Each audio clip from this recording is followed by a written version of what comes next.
हरिओम। गीता का तीसरा अध्याय कर्मयोग, जहां भगवान आज 13वें श्लोक में थोड़ी कर्म की गहरी व्याख्या कर रहे, कैसे हम प्रकृति के साथ जुड़े हुए हैं उसकी बात कर रहे। भगवान कहते हैं वे संत सब पापों से मुक्त हो जाते हैं जो यज्ञ से बचा अन्न खाते हैं, और जो पापी जन केवल अपने लिए ही पकाते हैं वे तो पाप ही खाते हैं। बहुत ही गहरे तरीके से भगवान कह रहे हैं कि यदि पापों से मुक्त होना हो, यहां मुक्ति की बात नहीं, यहां पापों से उठने की बात है, और अंदर जो पाप पड़े हैं उस पाप से पूरी तरह से छुटकारा पाने की बात हो रही है। भगवान कह रहे हैं कि वो संत पापों से मुक्त हो जाते हैं जो यज्ञ से बचा हुआ अन्न खाते हैं। अब सबसे पहली बात तो यह है कि हमारे अंदर यज्ञ की भावना होनी चाहिए। यज्ञ का मतलब है परोपकार का भाव, यज्ञ का मतलब है सबकी भलाई, यज्ञ का मतलब है कि मेरे अतिरिक्त सब कुछ जो भी है वो परमात्मा का है, मैं भी उसी का हूं। ऐसा नहीं कि केवल मैं। हम अक्सर यदि देखें तो जीवन में केवल अपने स्वार्थ के कारण से जीवन जी जाते, सारे व्यापार परिवार सब कुछ केवल हमारे मैं के ऊपर केंद्रित होता है। अपनी भलाई, केवल अपनी भलाई किसी भी तरीके से हो सके उसकी कोशिश में लगे रहते हैं, और ये कोशिश हमको छोटा करने लगती है, हमको सिकोड़ देती है। लेकिन जैसे ही परोपकार का भाव हमारे अंदर आता है, हम विस्तृत होने लगते हैं, फैलने लगते हैं, हम विराट होने लगते हैं, हम विशाल होते चले जाते हैं।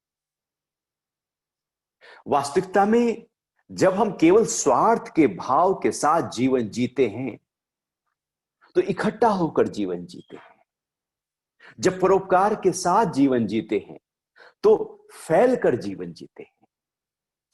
इकट्ठा जब हम होते हैं तो सारे मन के रोग खड़े हो जाते हैं, तनाव भी खड़ा है, क्रोध भी खड़ा है, झल्लाहट भी खड़ी है, उद्विग्नता भी है, तो दुख भी है, समस्या भी है, सब है, चूंकि मेरे अपने लिए मैं कर रहा हूं।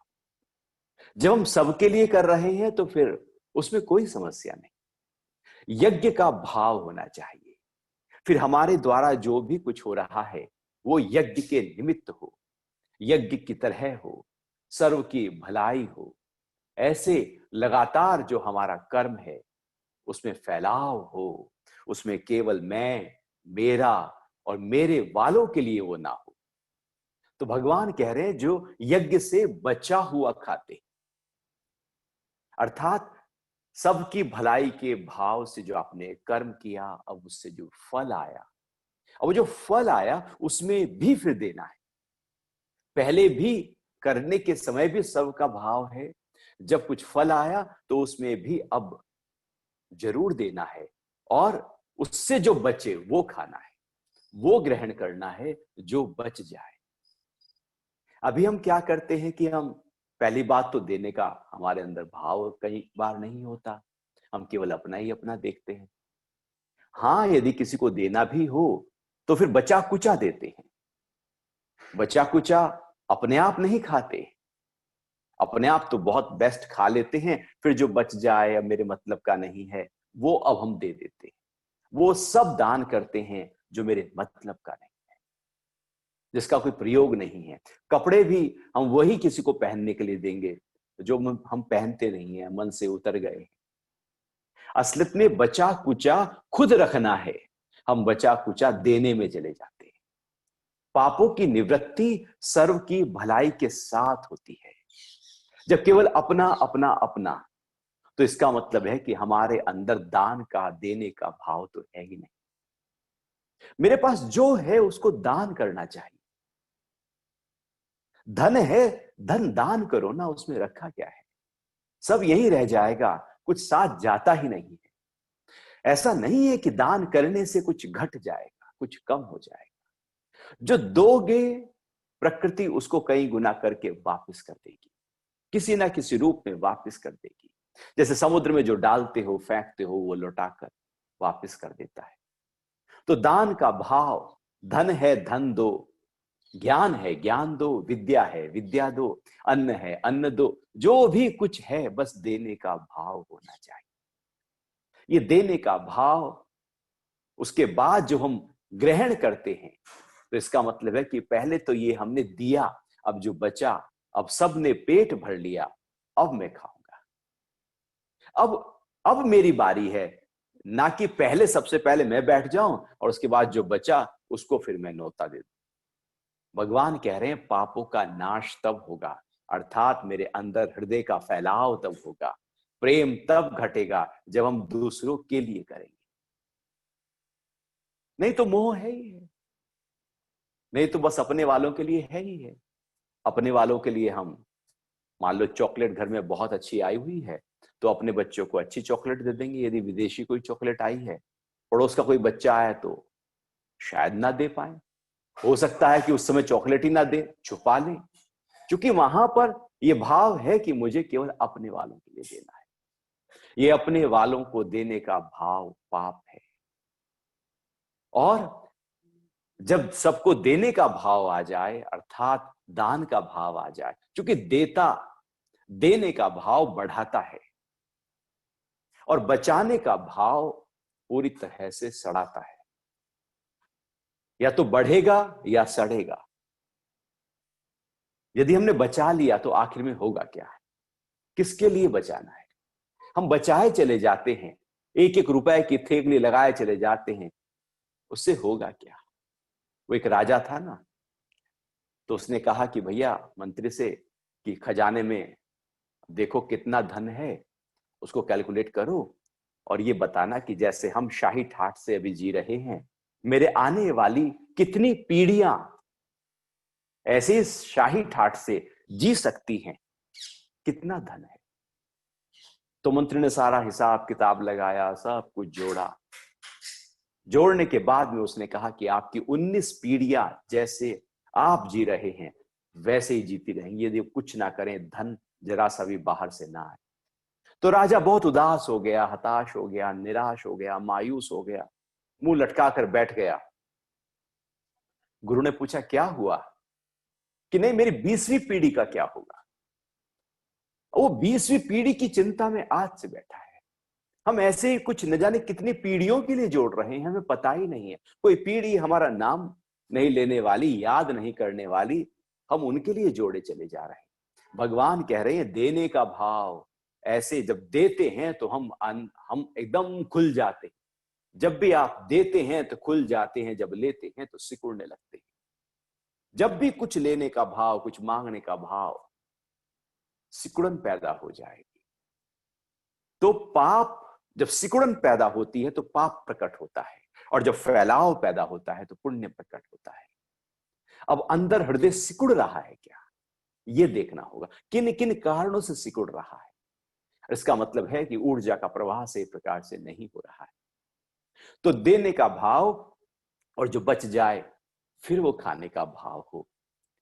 तो आगे भगवान कह रहे हैं और पापी जन केवल अपने लिए ही पकाते हैं, वो तो पाप खाते हैं।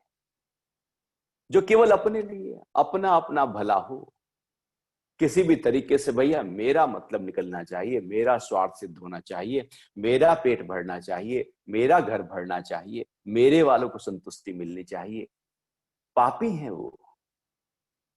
पाप का मतलब ही है कि जो मैं, मेरा और मेरे वालों में ही जीवन जी जाए वही पाप है, और जो सबकी भलाई में जीवन जी जाए वही पुण्य है। तो पाप और पुण्य बहुत ही अच्छी तरीके से भगवान यहां पर बताने की कोशिश कर रहे हैं कि जब केवल इकट्ठे होकर कर्म किया जा रहा है तो पाप है, और जो फैल कर किया जा रहा है तो पुण्य है। तो पाप पकाते हैं, पाप खाते हैं। तो जो पापी है वो कभी भी आनंद में आ नहीं सकता, सुकून में आ नहीं सकता। और आज यदि देखें तो हर व्यक्ति परेशान है, तनाव में है, चिंता में है, उलझन में उलझ गया है, क्योंकि वो केवल अपने लिए और अपने वालों के लिए सोच रहा है। उसके अंदर भाव ही नहीं है कि सबकी भलाई हो। जब वो भाव विशालता हो तो आनंद प्रकट हो। यदि सिकुड़न है, पात्र ही छोटा है, तो उसमें पदार्थ भी तो बहुत थोड़ा ही आएगा। हमने पहले सिकोड़ लिया है अपने हृदय को, तो पदार्थ तो कम हो गया। लेकिन यदि फैला दिया जाए हृदय को सबके लिए, तो हमारा पात्र बड़ा हो गया, और बड़े पात्र में आनंद, प्रेम, संतुष्टि, प्रसन्नता उत्पन्न होती है। छोटे पात्र में तो क्रोध, तनाव, चिंता, उद्विग्नता और बंधन उत्पन्न होते हैं। जैसे रुके हुए पानी में सड़ैंध उत्पन्न होती है, और विशाल ऐसे समुद्र है या बहता हुआ नदी का पानी है, उसमें सड़ैंध उत्पन्न नहीं होती। जब विशालता आती है तो आनंद आता है। जब इकट्ठापन आता है, कभी भी देख लेना, केवल अपने कामों में लगे रहो तो रात को आकर थक जाओगे, परेशान हो जाओगे, मन से भी, शरीर से भी, हर स्तर पर। क्योंकि हमने अपने को सिकोड़ा है, इकट्ठा किया है, ऊर्जा को ऐसे इकट्ठा कर लिया जैसे बंद कमरे में बैठ गए। ऐसे खुले आकाश में जब जाते हैं तो उसकी बात ही कुछ और होती है। और जितने खुले आकाश में चले जाएं, पहाड़ की चोटी पर खड़े हो जाएं, तो उसकी बात कुछ और है। वही बात है यहां पर कि एक कम बंद कमरे में बैठ गए, वही पाप है, और पूरी तरह से खुल गए अंदर से, हृदय से, वही पुण्य है। तो जो केवल अपने लिए कर रहे हैं वो पापी हैं, और जो सर्व की भलाई और यज्ञ के निमित्त कर्म कर रहे हैं, और फिर यज्ञ से जो फल प्राप्त हुआ उसमें भी जो बच गया है वो मेरे लिए हो। फिर भगवान आगे प्रकृति से जोड़ रहे हैं सीधा मनुष्य को। प्राणी अन्न से उत्पन्न होते हैं। अन्न वृष्टि से उत्पन्न होता है, वृष्टि यज्ञ से होती है, और यज्ञ कर्म से उत्पन्न होता है। एक क्रम बता रहे हैं भगवान कि जितने भी प्राणी हैं, जीवधारी प्राणी हैं, जो शरीर है, ये जो हमारा शरीर जो उठता बैठता बोलता चालता हिलता डुलता हुआ दिखाई देता है, इसको अन्नमय कोश कहा जाता है। उपनिषद इसको अन्न से बलिष्ठ या फलीभूत या अन्न से पोषक शरीर मानते हैं। जैसे जैसे अन्न का सेवन होता जाएगा, वैसे वैसे शरीर का पोषण होता चला जाएगा। इसलिए हम भोजन करते हैं, भोजन से शरीर का निर्माण होता है। तो भोजन शरीर को बनाता है, और यदि भोजन ही ना हो तो आप देखना धीरे धीरे धीरे धीरे शरीर क्रश होता चला जाता है, कमजोर होता चला जाता है, और बिल्कुल भूखा व्यक्ति रह जाए तो शायद उसका शरीर रह ही ना पाए। क्योंकि शरीर बना ही है अन्न से, क्योंकि अन्न 5 तत्वों से आया है और ये शरीर भी 5 तत्वों से आया है। तो शरीर और अन्न जुड़े पड़े, ये अलग नहीं किए जा सकते। यदि शरीर की संभाल करनी है तो अन्न की, भोजन की संभाल करनी होगी। इसलिए अच्छा भोजन करना होगा। इसलिए हम भोजन अच्छा करते हैं, भोजन पर ध्यान देते हैं, कौन से पौष्टिक तत्व हमें भोजन में चाहिए वो सब इकट्ठा करके उसको बहुत ही प्रेम के साथ लेते हैं। क्योंकि भगवान कह रहे हैं प्राणी अन्न से उत्पन्न होते हैं। शरीर की उत्पत्ति भी अन्न से ही होती है। माता यदि कुछ ना खाए गर्भ में, जब बालक हो, पूरी तरह से उपवास कर ले, तो फिर उत्पत्ति नहीं हो सकती बालक की, क्योंकि वहां पर अन्न से ही शरीर का निर्माण होता है। तो जो प्राणी है वो अन्न से उत्पन्न होते हैं, और फिर भगवान कह रहे हैं जो अन्न है वो वृष्टि से आता है। जब बारिश पड़ती है तो अन्न पैदा होता है। अब बारिश ही ना हो, पूरी तरह से अकाल पड़ जाए, सूखा पड़ जाए, तो फिर अन्न कैसे पैदा होगा? तो बारिश अन्न देती है, और अन्न से शरीर। और जो ये बारिश है, जो वृष्टि है, ये भगवान कह रहे यज्ञ से होती है, और जो यज्ञ है वो कर्म से होता है। एक क्रम है जो मेरे से शुरू होता है, प्रकृति से होता हुआ लौटकर मेरे पर ही आ जाता है। एक चक्र है, एक प्रकृति चक्र भगवान बता रहे हैं कि ये शरीर 5 तत्वों से बना है, तो बाहर के 5 तत्वों से पूरी तरह से जुड़ा पड़ा है। यदि हम प्रकृति की संभाल करते हैं, प्रकृति का ध्यान रखते हैं, तो असलियत में हम अपना ही ध्यान रख रहे हैं। लेकिन वहां पर जब हम केवल अपना ध्यान रखते हैं तो वो पाप की संज्ञा में आ जाता है। जब हम प्रकृति का ध्यान रखते हैं तो वो पुण्य की संज्ञा में आ जाता है। तो चूंकि शरीर अन्न से बना है, और अन्न बारिश से, और बारिश यज्ञ से, और यज्ञ कर्म से। कर्म मतलब यहां पर कर्म की जो बात कही जा रही है वो कर्म है जो दिव्य कर्म है, जो पुण्य कर्म है, जो अच्छी तरह से कर्म योग के कर्म है, निष्काम कर्म है, परोपकार के कर्म है, यज्ञ वाले कर्म है, सबकी भलाई के जो कर्म है, जब वो हम करेंगे, पूरी प्रकृति की भलाई के लिए हम कार्य करेंगे, प्रकृति के संतुलन को बनाए रखने के लिए कार्य करेंगे, तो फिर मॉनसून उसी प्रकार से आएगा और बारिश भी वैसे ही अच्छी होगी। अभी पूरी प्रकृति जो अस्त व्यस्त हुई है, उसका संतुलन जो बिगड़ा है, ठंड और गर्मी और बारिश, पूरी तरह से मौसम जो पहले रहते थे, वो शायद उसमें एकदम बदलाव आ रहा है। टेम्परेचर धीरे धीरे गर्मी में बढ़ता चला जा रहा है, क्योंकि हमने पेड़ों का कटान किया है, हमने प्रकृति का दोहन किया है, प्रकृति को केवल अपने लिए सोचा है, और जैसे चाहा वैसे किया। यज्ञ का भाव तो था ही नहीं। जब हमारे कर्म यज्ञ के अनुरूप नहीं, केवल स्वार्थ के अनुरूप हुए, तो हमने प्रकृति का दोहन किया, प्रकृति की कटाई की, और प्रकृति की कटाई होने से उसका फिर असर आ गया बारिश पर, मौसम पर। और जब मौसम पर असर आया तो उसका असर आएगा अन्न पर, और फिर अन्न पर जब असर आएगा तो उसका असर आएगा शरीर पर। तो किसी ना किसी रूप में हम जुड़ जाते हैं प्रकृति से। यदि हम प्रकृति का ध्यान रखें तो असलियत में वो प्रकृति फिर लौट कर हमारा ध्यान रख रही है। हम उसका ध्यान रख रहे हैं, वो हमारा ध्यान रख रहे हैं। लेकिन हम चाहते हैं कि वो तो हमारा ध्यान रखे, लेकिन हम उसका ध्यान न रखें। इसलिए अनेक प्रकार की बीमारियां पैदा हो रही हैं, क्योंकि सब प्रकृति का एक रोष है, प्रकृति का क्रोध है। प्रकृति का क्रोध है, क्योंकि प्रकृति जीव जंतुओं की मां है, हमारी भी मां है। धरती को मां कहते हैं, कह तो देते हैं, लेकिन जब उसकी संभाल की बारी आती है तो वहां पर अपनी इच्छा के अनुसार काम करते हैं। तो जितने भी आज यदि देखें कोरोना वायरस, कहीं ना कहीं प्रकृति का रोष है, प्रकृति क्रोधित हुई है। तो जब हम अति में चले जाएंगे, मानव अति में चला जाएगा, तो प्रकृति अपनी संभाल खुद करने लगेगी। और जब प्रकृति अपनी संभाल खुद करेगी तो फिर वो ये नहीं देखेगी कि उस मनुष्य जाति का क्या होगा, क्योंकि वो तो ऑटो मोड में चली जाएगी। तो यदि हमने ध्यान दिया, अच्छे कर्म किए, यज्ञ वाले कर्म किए, तो फिर मौसम अच्छा होगा, प्रकृति अच्छी होगी, प्रकृति अच्छी हुई तो अन्न की पैदावार अच्छी होगी, और अन्न की पैदावार से हमारा शरीर स्वस्थ रहेगा, और हम लगातार लंबे समय तक इस शरीर को संचालन कर पाएंगे। तो एक एक चक्र बता रहे हैं भगवान कि किस तरह से जीना है, किस तरह से भाव रखने हैं, केवल अपना अपना नहीं। आगे भगवान कह रहे हैं कि कर्म तो वेद से उत्पन्न हुए हैं। क्योंकि लास्ट में भगवान ने श्लोक में जो अंत किया उसमें कहा कि और यज्ञ कर्म से उत्पन्न होता है। तो वृष्टि हुई यज्ञ से, और यज्ञ हुआ कर्म से, और कर्म उत्पन्न होता है वेद से। वेद का मतलब होता है ज्ञान। ज्ञान मतलब क्या करना है, क्या नहीं करना, कैसे करना है, किस तरह से करना है, ये जो ज्ञान है।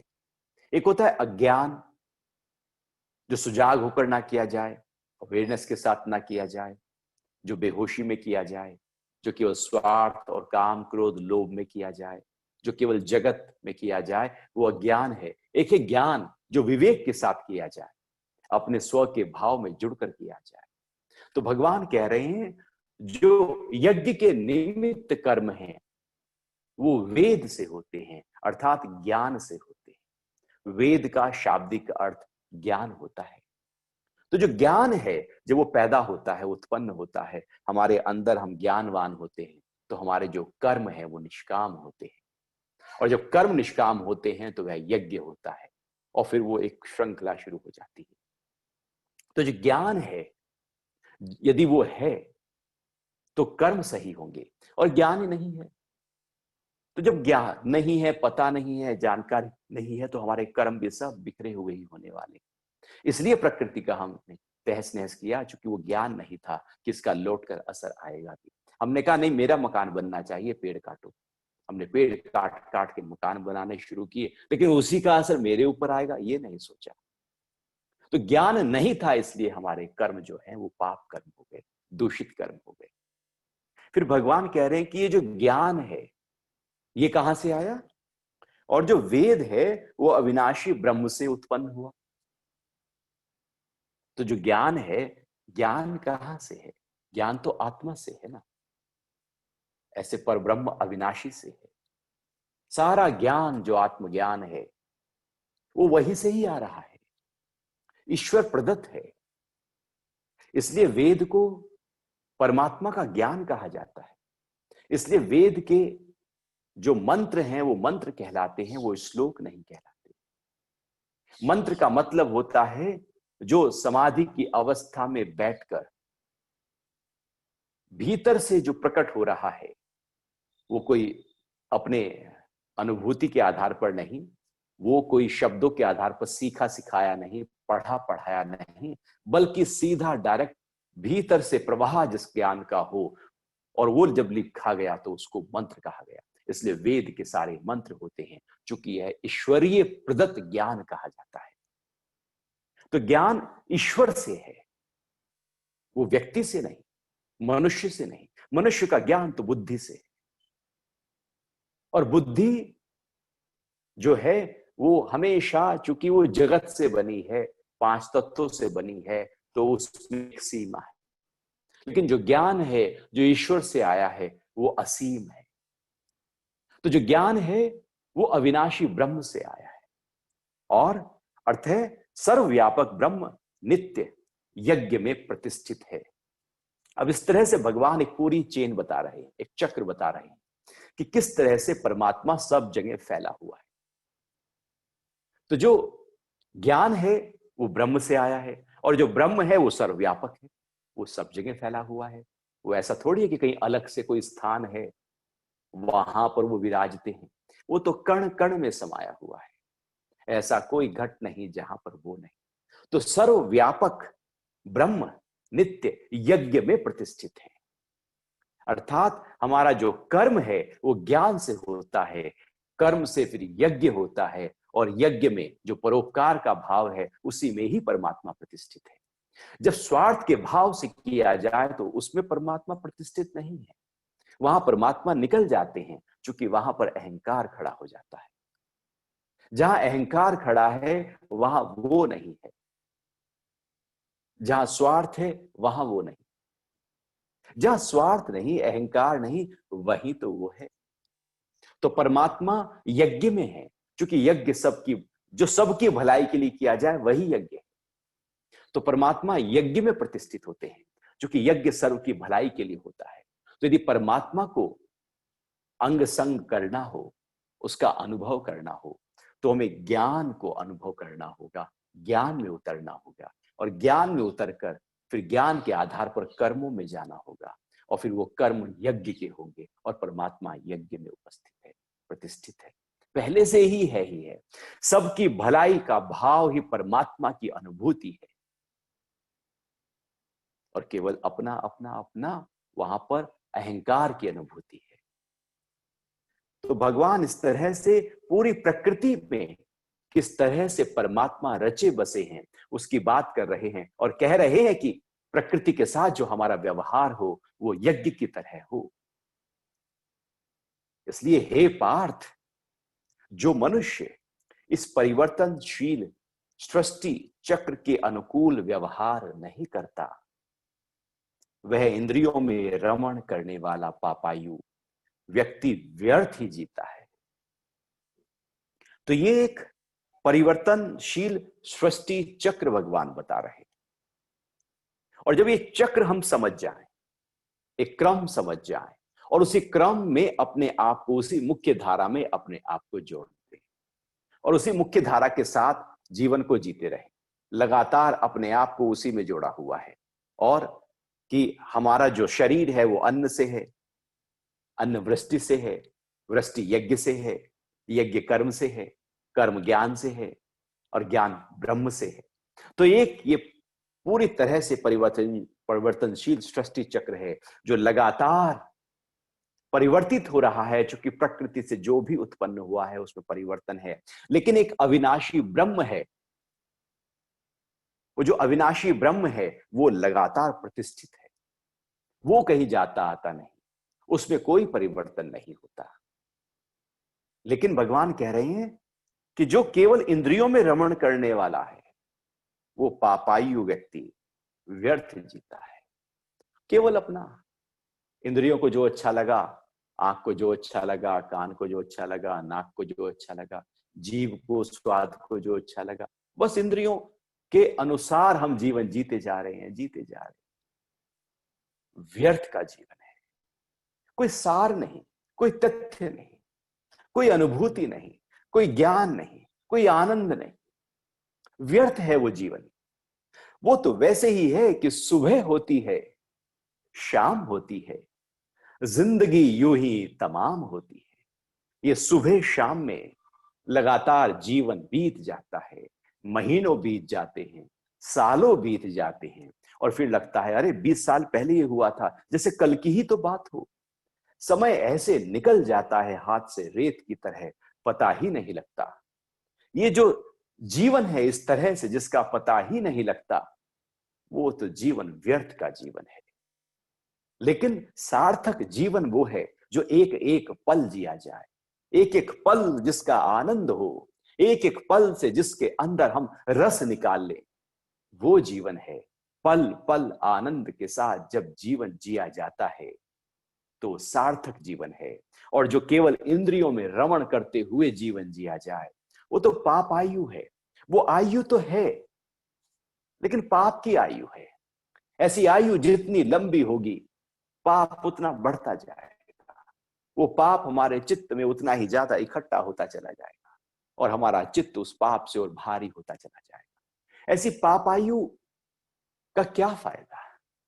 जब जीवन है, परमात्मा ने उम्र दी है, सब कुछ दिया है, तो क्यों ना अपने अंदर सबकी भलाई का लेना है भाव। क्यों पाप की आयु में जिए? क्यों ना आप उस ऊंचे भाव में आ जाएं, उस पुण्य के भाव में आ जाएं, उस परोपकार के भाव में आ जाएं, तब जीवन जीवन है। नहीं तो व्यर्थ जीवन है, भगवान कह रहे हैं। और यदि देखा जाए तो अधिकतर लोगों का जीवन व्यर्थ निकल जाता है, यूं ही निकल जाता है, दिन भर के पचड़ों में निकल जाता है। सुबह उठते हैं, चाय पी ली, फिर नाश्ता कर लिया, अब क्या खाएं, फिर लंच कर लिया, अब क्या करें, सो गए, फिर शाम की चाय पी ली, फिर रात का खाना खाया, फिर सो गए, फिर सो गए और फिर सो गए और फिर सुबह उठे, निकल गया जीवन। यदि 100 साल का जीवन है तो 40 साल तो हम सोते ही रह गए, कई साल हमने बाथरूम में बिता दिए। ऐसे न जाने कैसे करते करते यदि आप देखा जाए तो सब व्यर्थ जीवन जिया जा रहा है, क्योंकि वहां पर सार्थकता कुछ भी नहीं। और सार्थकता तो तब आती है जीवन में जब परोपकार का भाव घटता है। बिना ज्ञान के जीवन सार्थक हो ही नहीं सकता, वो जीवन तो पूरी तरह से निरर्थक है। तो निरर्थक जीवन ही जिसमें तनाव है, जिस व्यक्ति में तनाव है, क्रोध है, झल्लाहट है, झगड़े हैं, ईर्ष्या है, द्वेष है, बस अपना अपना है, उलझने ही उलझने हैं, पाप आयु है उसकी। वो जी नहीं रहा है, व्यर्थ जी रहा है। वो ना भी हो, वो सोचे यदि मैं आज नहीं रहा तो क्या हो जाएगा, मैंने ऐसा क्या किया है उस कायनात के लिए, उस प्रकृति के लिए, उस समष्टि के लिए, मेरे से क्या हुआ है। मैंने लिया है, इकट्ठा किया है, इकट्ठा किया है, एक जीरो बढ़ती चली गई, हर बार जीरो को मैंने एक के आगे बढ़ाया ही तो है, और क्या किया है। ये पापायु है, व्यर्थ का जीवन है। तो जो व्यर्थ का जीवन है वो कभी भी हमें ऊर्ध्व गति नहीं देता, वो अधोगति देता है। फिर भगवान कह रहे हैं, परंतु जो मानव आत्मा में रमण करने वाला, आत्मा में तृप्त और आत्मा में संतुष्ट है, उसके लिए कोई कार्य नहीं है। अभी तक जो बात की वो उन लोगों के लिए थी जो आत्मा में स्थित नहीं है। जो आत्मा में स्थित हो गए हैं उनके लिए कोई कार्य है ही नहीं। लेकिन जो केवल आत्मा की बात कर रहे हैं, आत्मा के शब्द पढ़ रहे हैं, आत्मा को सुन रहे हैं, वो आत्मा में स्थित नहीं। जो आत्मा में स्थित है वो आत्मा की बात नहीं करेगा, उसके शब्द नहीं सुनेगा, क्योंकि वो तो खुद ब खुद उसमें स्थित है ही है। जो उसमें है उसके लिए कोई कृत्य नहीं, कोई कर्म नहीं, कोई कार्य नहीं। ये उनके लिए है जो आत्मा में नहीं है, आत्मा के लिए बढ़ रहे हैं, उस आत्म भाव में टिकने की कोशिश कर रहे हैं। लेकिन एक सामान्य जीवन जिया जा रहा है। सामान्य जीवन जब जिया जाए तो कैसे जिया जाए वो भगवान बता रहे हैं, वो सिखा रहे हैं। क्योंकि हमें तो सामान्य जीवन जीना ही किसी ने सिखाया ही नहीं। बचपन से जब बच्चे धीरे धीरे बड़े होने लगते हैं तो उनको यही सिखाया जाता है, बड़े होकर क्या बनोगे, क्या करोगे, अपने लिए क्या करोगे। तो अपने लिए करने का भाव, अपने बड़े हो जाने का भाव, धनी हो जाने का भाव, बड़ा पद, बड़ी कीर्ति, बड़ी प्रतिष्ठा हो जाने के भाव के साथ ही तो पोषण किया जाता है। ये बच्चा बड़े होकर बहुत कुछ करने वाला है, मतलब अपने लिए ही तो करने वाला है। वो संस्कार डाले ही नहीं गए कि सबकी भलाई के लिए कर्म किए जाए। और भगवान यहां पर वही सिखा रहे। और हमने अपनी शिक्षा को पूरी तरह से पलट दिया है। हम गीता को केवल नमस्ते कर लेते हैं, गीता में लिखे हुए को जीवन में अपनाते नहीं। हम बच्चों को सिखाते नहीं कि जीवन को सबकी भलाई के लिए जियो। आपकी भलाई तो खुद ब खुद निहित है ही है। ऐसा थोड़ी हो सकता है कि सबकी भलाई हो रही हो, हवाएं शुद्ध बह रही हो और आपको शुद्ध ऑक्सीजन ना हो। ऐसा कैसे हो सकता है? मौसम बहुत अच्छा हो और उसका आनंद आप ना ले। आप सबकी भलाई करो, आपकी भलाई आप पे निहित है। तो जब परवरिश इस भाव से होती है बच्चों में कि सबकी भलाई के भाव के साथ जीवन जीना, तो वास्तविकता में सही दिशा हम देते हैं, सही शिक्षा हम देते हैं, सही संस्कार अब हम दे रहे हैं। और बचपन में ही संस्कार नहीं दिया गया और हम बड़े होकर कहें नहीं मैं तो सबकी भलाई के लिए जीता हूं। करते कुछ नहीं भलाई किसी की, कुछ भलाई होती नहीं है। सब कुछ जोड़ा पड़ा है, मुट्ठी पूरी तरह से कसकर बंद है, बस केवल कहा जा रहा है कि सबकी भलाई। तो सबकी भलाई तो फिर मुट्ठी क्यों बंद है? मुट्ठी तो खुल जानी चाहिए। सबकी भलाई केवल कह देने मात्र से, सोच लेने मात्र से नहीं होती। यदि कुछ नहीं है तो फिर केवल भाव जरूरी है, और यदि कुछ है तो देना जरूरी है। उसे क्यों रोका? एक तरफ रोक रहे हैं और एक तरफ कह रहे हैं कि सबकी भलाई। एक तरफ कंजूसी अंदर भरी पड़ी है और केवल शब्दों में हमने सबकी भलाई का भाव रख लिया। तो वो कंजूसी ही तो समस्या है। कंजूसी के आधार पर सबकी भलाई कर रहा है कि देना ना पड़ जाए, इसलिए मैं कह रहा हूं कि सबकी भलाई का भाव तो मेरे अंदर रहता है। असलियत में महत्वपूर्ण है कि जो पहले है उसको दो। वहां से तो शुद्धता शुरू होगी, पवित्रता शुरू होगी। लेकिन जो है हम उसको रोक कर रखते हैं और ऊपर ऊपर से दिखा देते हैं, कह देते हैं, बोल देते हैं। भगवान कह रहे हैं पापायु है, पाप का जीवन है, व्यर्थ जीवन है, बेकार का जीवन है, क्योंकि उसका आधार केवल स्वार्थ पर टिका हुआ है। लेकिन जो आत्मा में स्थित है, जो आत्मा में प्रतिष्ठित है, आत्मा में संतुष्ट है, आत्मा से आत्मा में संतुष्ट है, आत्मा में ही रमण करते, आत्मा में ही रहते हैं, उनके लिए कोई कर्म नहीं। ये जो पूरी प्रक्रिया इससे पहले बताई कि यज्ञ करो, वो उनके लिए नहीं, क्योंकि वो तो आत्मा में जब स्थित हो गए तो उनसे जो कर्म होगा वो आपे ही ऊंचे से ऊंचा होने वाला है।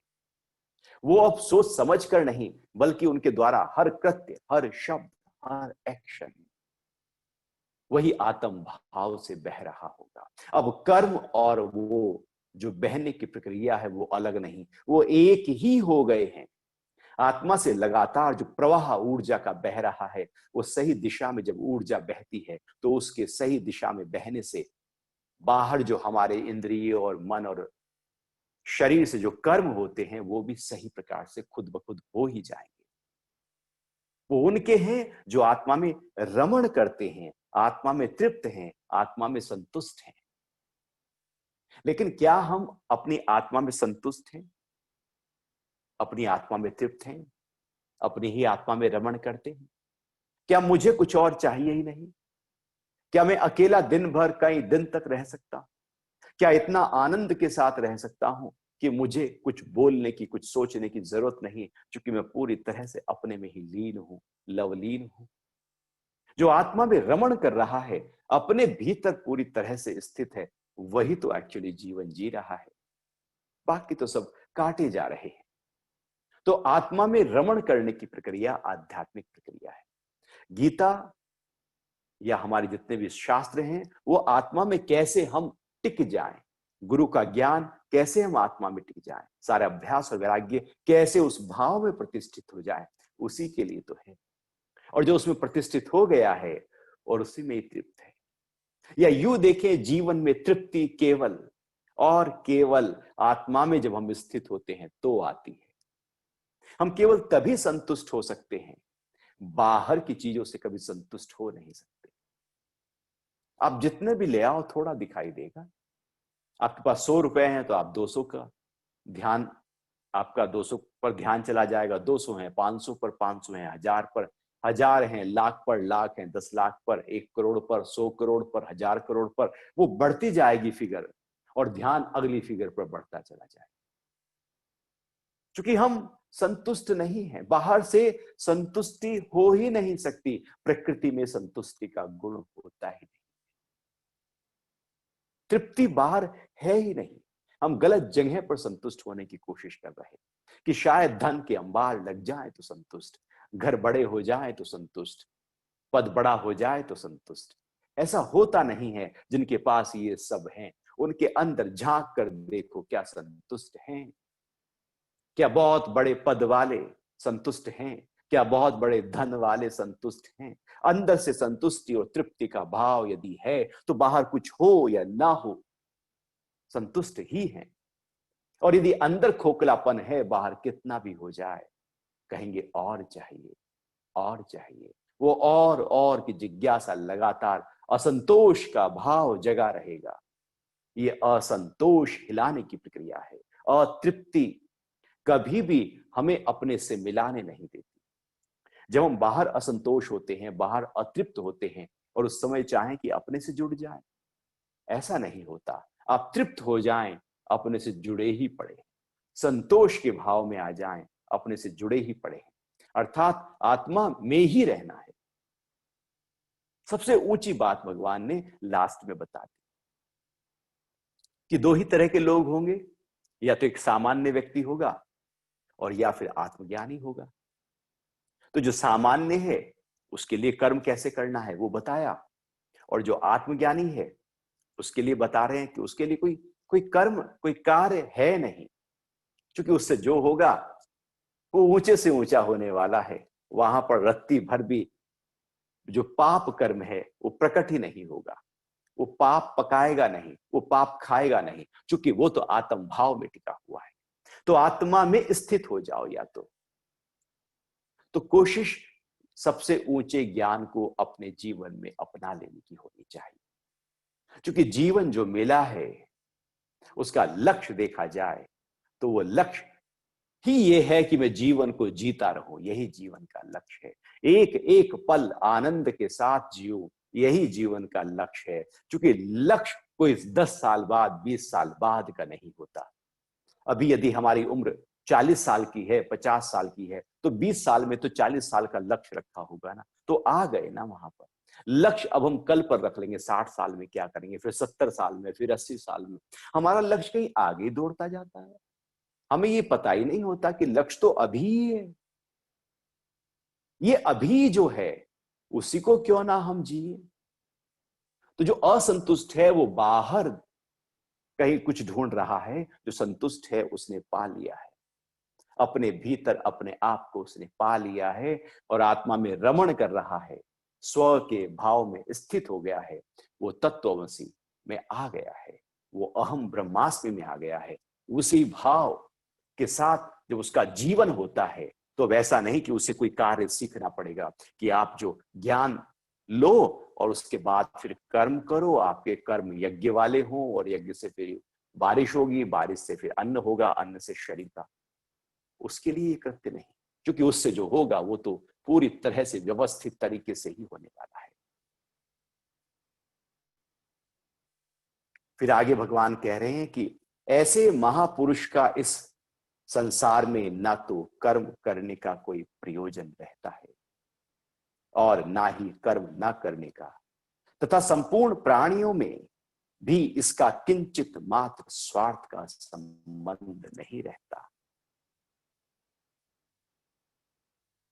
कोई कर्म करने का प्रयोजन नहीं रहता। किसके लिए? जो आत्मा में है, टिका है, आत्मा का अनुभव कर रहा है, जो सुबह से उठकर रात तक आत्मा में है, रात के बाद रात भर जो सो रहा है तब भी उसी तुर्य अवस्था को पकड़े हुए है, दिन भर उसी अवस्था को पकड़े हुए, रात भर उसी अवस्था को पकड़े हुए है, लगातार उस अवस्था से, उस आत्म भाव से वो हिलता नहीं, अडिग नहीं होता, टस से मस नहीं होता, उसी भाव में लगातार है, आत्मा में ही संतुष्ट है, आत्मा में ही स्थित है। उसके लिए कोई कर्म का प्रयोजन नहीं, उसके लिए कोई कर्म नहीं, क्योंकि वो उसके लिए कोई कर्म बांधेगा ही नहीं, वो कर्म है ही नहीं, क्योंकि वो तो निष्काम में है, वो कामना रहित हो चुका है। आत्मा में कामना नहीं होती और आत्मा को छोड़कर कामना होती ही होती है। तो जब हम निष्काम में होते हैं, पूरी तरह से 24 घंटे निष्काम में होते हैं, सातों दिन निष्काम में होते हैं,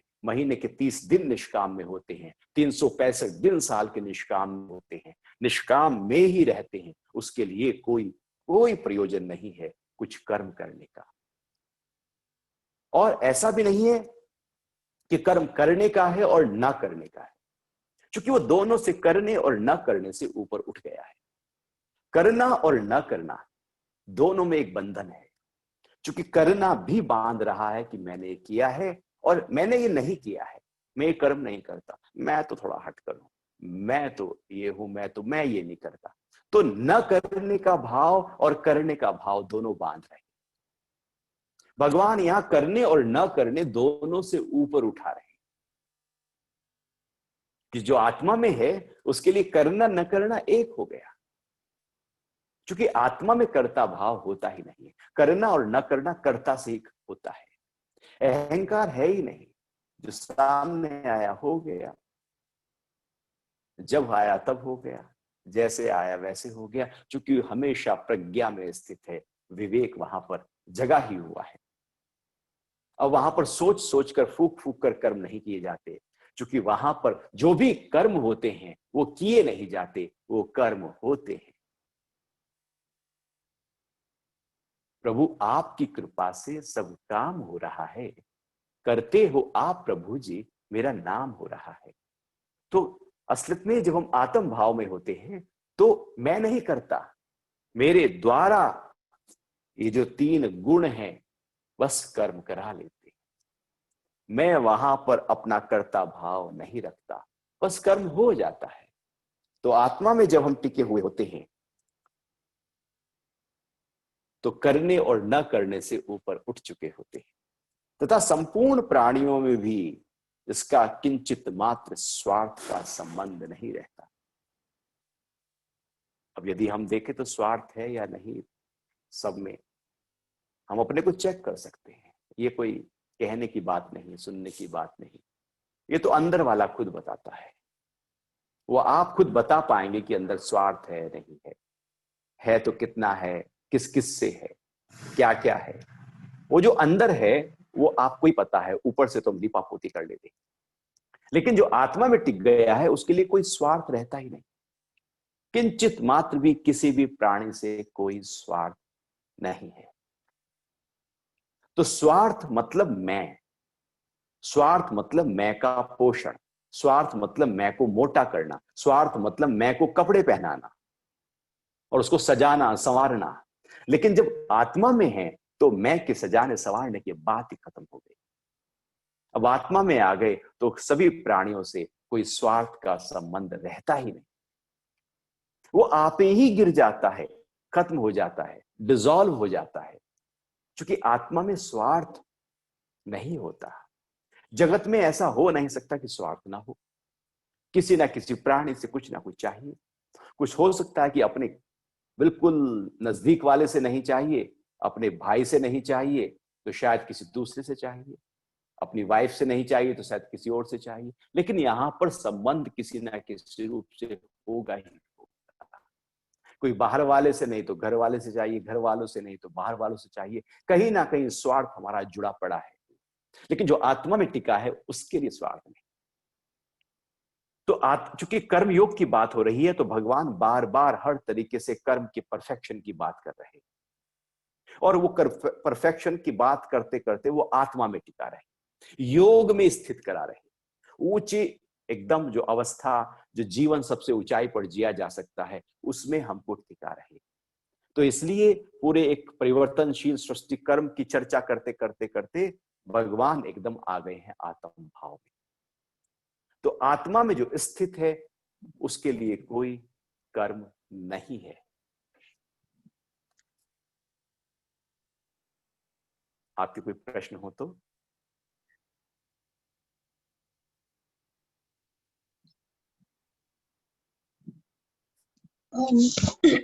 Hello everyone. Good morning. Please do share your questions. Meanwhile, I would like to make an announcement. I'm happy to share that Suraksha ji will be talking to us every Saturday as well, besides Monday, Wednesday, and Friday. The timings will remain the same, that is 8 to 9 a.m. This was communicated in the HR Connect newsletter. Saturday sessions will be the summarized version of the weekday sessions. And as always, you may ask questions too. Please do attend and share the message with your colleagues, friends, and family.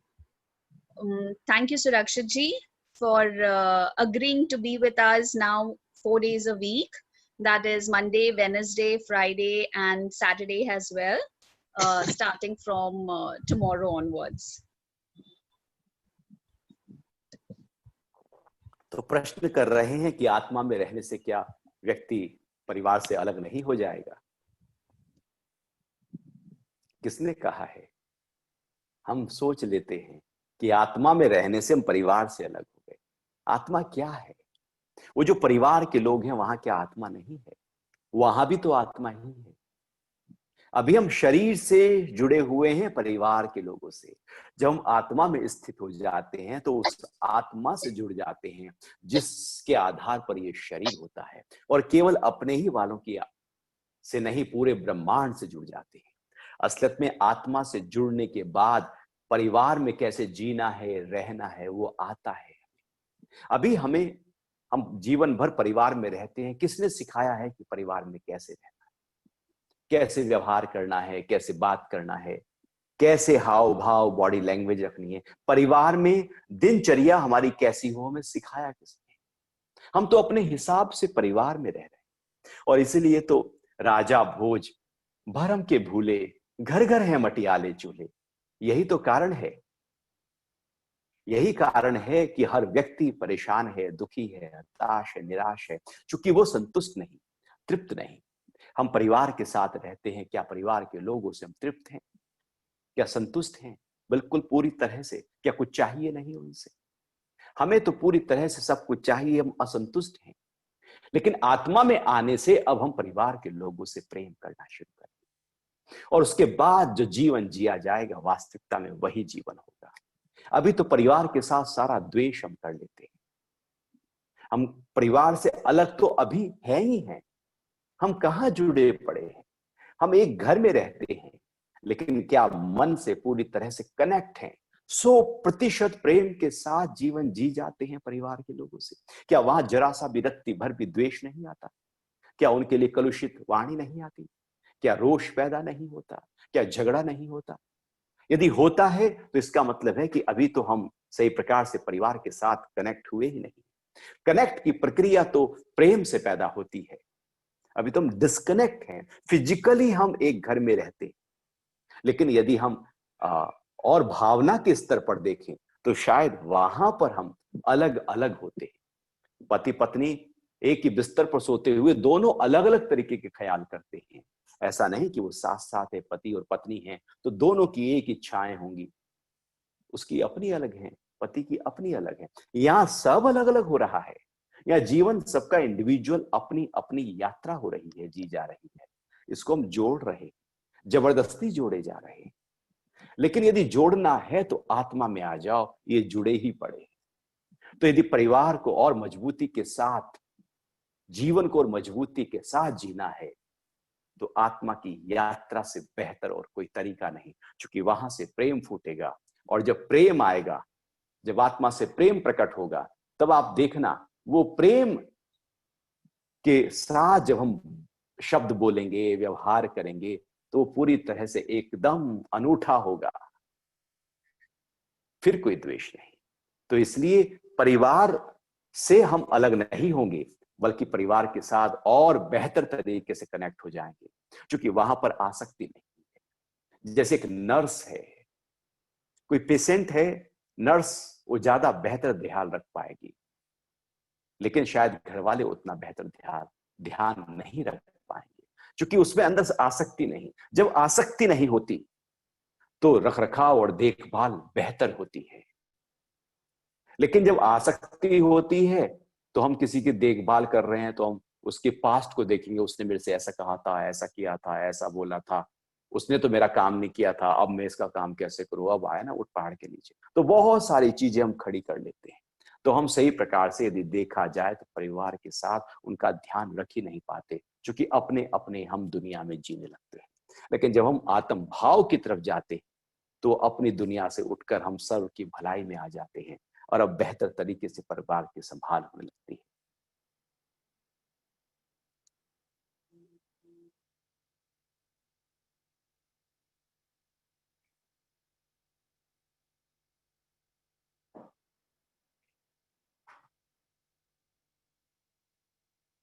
Ji,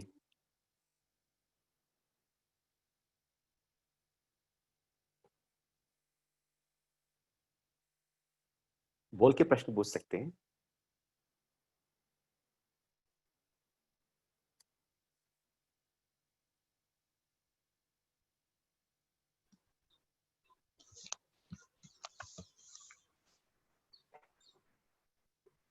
You can unmute and ask questions if required.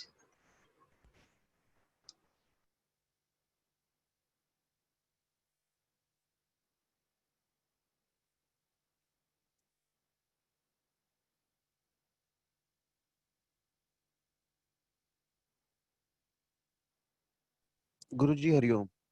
Hariom जी। गुरुजी, जब आप कहते हैं कि हमें अनासक्ता से जीवन जीना चाहिए, जिससे जीवन अच्छी तरीके से जिया जा सकता है, लेकिन कई बार हम छोटी छोटी खुशियों में दिल काफी बह जाता है, और फिर बाद में हम उन खुशियों के लिए जीना शुरू कर देते हैं। तो ये बैलेंस कैसे लाया जाए? कैसे हम दिन के अंत में उन खुशियों को एक तरीके से अलविदा कह दें और फिर अनासक्ता में पहुंच जाए? ये बैलेंस कैसे करें? अनासक्त का मतलब है हमेशा खुश, प्रसन्न और आनंद के भाव में रहना।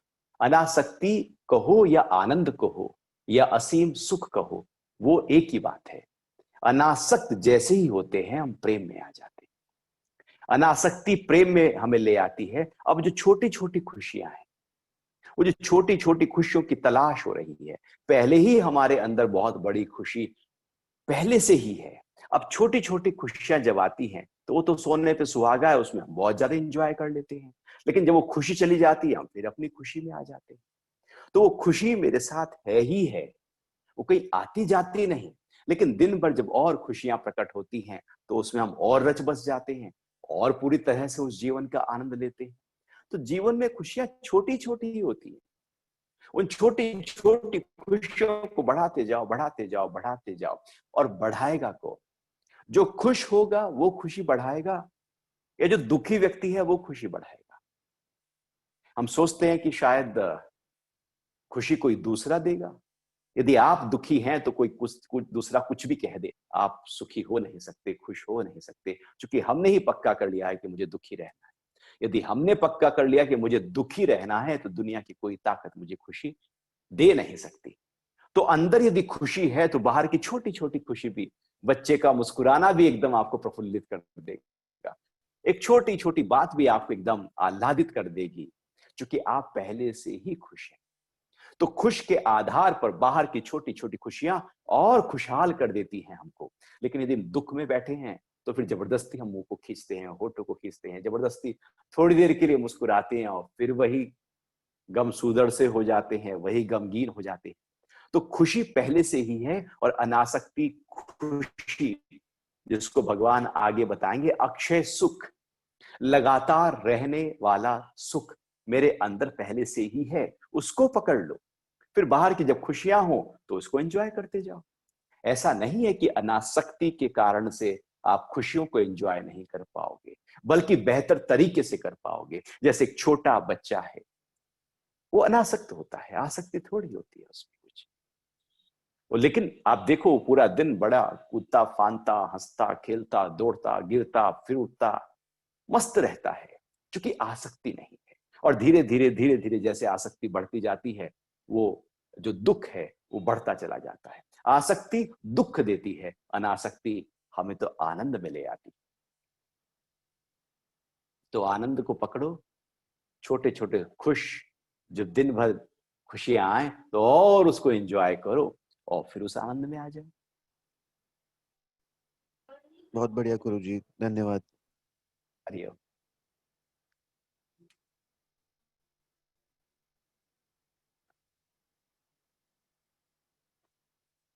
हम्म।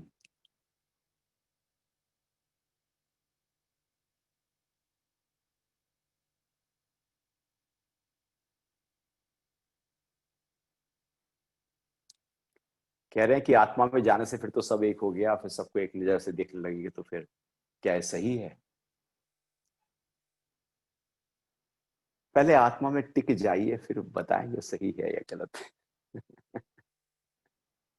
वो क्या सही है क्या गलत है, जब हम आत्म भाव में अपने आप में होते हैं तो सब एक हो जाता है, समभाव पैदा हो जाता है, संवर्तन नहीं रहता। एक होती है भावना, एक होती है वर्तन।